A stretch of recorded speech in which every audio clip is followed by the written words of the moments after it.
Welcome back to my channel, and as always, thanks to my subscribers. They say that admitting you have a problem is the necessary first step, and I admit it. I have a problem with my Sheridan hotel project. 3 problems, in fact. Today's video will describe those problems and how I plan to address each one. I mentioned last time that the second video in this series would cover cutting and assembling the basic structure. This turned out to be more complicated and much more time-consuming than I expected, and this is entirely due to the thickness of the brick sheets I chose to use for the basic structure. Cutting this brick sheet, which is 1/8 of an inch thick, turned out to be very difficult. Here I am making a single cut through the material. Even with a brand new blade, it takes many passes to cut through the entire thickness. You can see in this edge-on view that the cuts are not quite perpendicular. This is due to the fact that the knife blade gets wider away from the point. That means it is critical to sand the edges square. Here I'm using the True Sander by Northwest Shortline, but there are other tools available. Because of the difficulty of cutting the sheets, I had decided not to cut the window and door openings completely through the walls. Instead, I used a small chisel blade, number 17, to cut recesses in the brick wall. First, I used a number 11 blade to cut an outline of the opening. Then I carefully chiseled the surface of the brick, working from the center to the edge of the opening. Once I had cut the recesses for the windows, it was time to cut the recesses for the lintels. The lintels on the prototype appear to be flush with the rest of the brick facade, so I carefully cut an outline of the lintel with a number 11 blade, then chiseled a recess for the lintel. When the lintel recess was deep enough, I glued the lintel in place. I had to trim a few bricks off the end of each lintel to match the width of the various windows and doors. With the lintels in place, I planned to use the chisel blade to deepen the window recesses. I was going to use a scrap of 80 thousandths inch styrene as a gauge to ensure an even depth of each recess. This would result in about 2.5 scale inches between the brick face and the front of the window casing. But as you can see in this progress shot, I never got that far. Cutting the recesses for the windows and lintels turned out to be not only time-consuming, but incredibly stressful. There was a constant danger of a knife slip, which could irreparably damage the face of the wall or even result in a severe injury. This made the entire process very stressful. To make matters worse, I knew I had to cut almost 30 openings. I set the project aside for several weeks and let my subconscious work on a solution.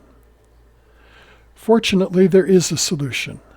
Monster Model Works makes brick sheets in 2 thicknesses, the 1/8 inch thickness that I was using and a 1/32 inch thickness. The 1/32 inch thick material is much easier to cut. This will greatly simplify cutting window and door openings. However, the 1/32 inch material is also very flimsy, as you can see here.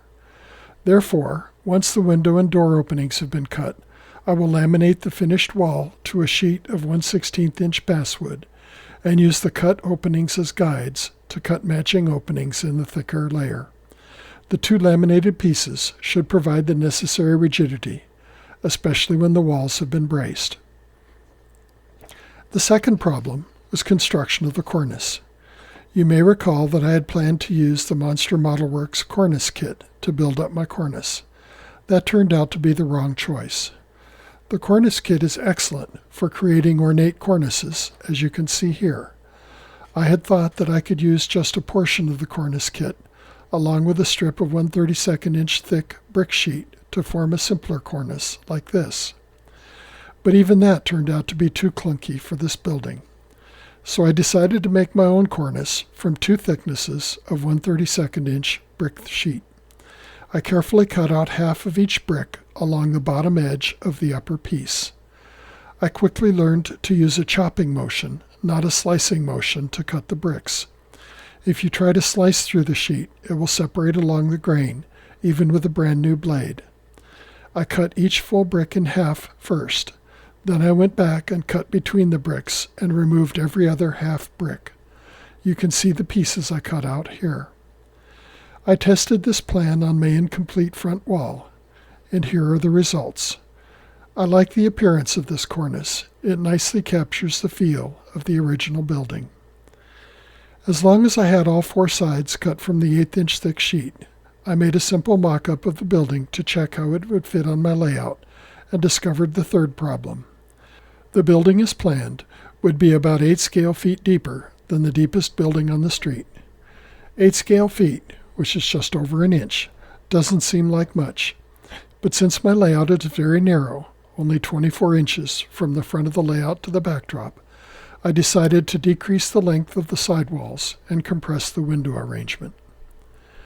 I said in my first video that I expected to learn as this project proceeded, and it turns out I was correct. I suspect that more lessons are still to come. That's it for this progress update.